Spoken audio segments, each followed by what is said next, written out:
NEET UG paper leak का मामला supreme court पहुंच गया है। Federation of all India medical association ने सुप्रीम कोर्ट के रिटायर्ड जज की अध्यक्षता में हाई पावर कमेटी की मांग की है। वहीं देश के कई शहरों में पेपर लीक के खिलाफ बड़ा प्रदर्शन देखने को मिला।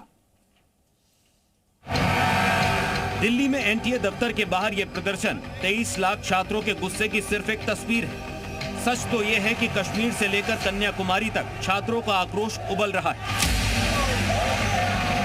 एबीवीपी छात्रों और पुलिस के बीच झड़प शुरू हो गई। प्रदर्शनकारी अंदर जाने की जिद पर अड़ गए। बड़ा सवाल यह है कि आखिर देश के भविष्य से खिलवाड़ करने वाले इतने बेलगाम कैसे हो सकते हैं? आखिर इन गुनहगारों को इतनी छूट मिली कैसे है? परीक्षा रद्द होते ही केंद्र सरकार ने मामले की गंभीरता को देखते हुए इसकी कमान सीबीआई को सौंप दी। राजधानी दिल्ली से लेकर पटना, जयपुर और लखनऊ तक ताबड़तोड़ छापेमारी चल रही है। जांच एजेंसियां उस मास्टरमाइंड की तलाश में हैं, जिसने लाखों छात्रों के सपनों का सौदा चंद रुपयों में कर दिया। नीट पेपर लीक मामले में अब तक 13 लोगों की गिरफ्तारी हो चुकी है।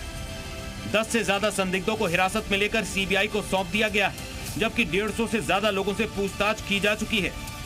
कुछ नहीं जानती मैं तो इनके बारे में, और हमारे अब्बा आदमी ऐसे है नहीं, कुछ नहीं पता मुझे तो। मैं तो ऐसे बोलती भी कुछ नहीं है, हमारे आदमी उनका कोई ऐसा कुछ नहीं है। हाँ, झूठे में फंसाया होगा किसी ने। गड़बड़ी की जांच सिर्फ गिरफ्तारियों तक सीमित नहीं है, तकनीकी पहलुओं को भी खंगाला जा रहा है। जांच agency mobile phone data, bank transaction और डार्क वेब के लिंक खंगाल रही है। NEET UG paper leak case में लगातार अपडेट सामने आ रहे हैं। देश के 7 राज्यों में लीक हुए इस पेपर को जयपुर के जंबा रामगढ़ के मांगीलाल और दिनेश ने 26 अप्रैल को ही 30 लाख में खरीद लिया था। पहले इन्होंने अपने बेटे को तैयारी के लिए पेपर दिया और फिर 29 अप्रैल को सीकर में ही दूसरे छात्रों को बेच दिया।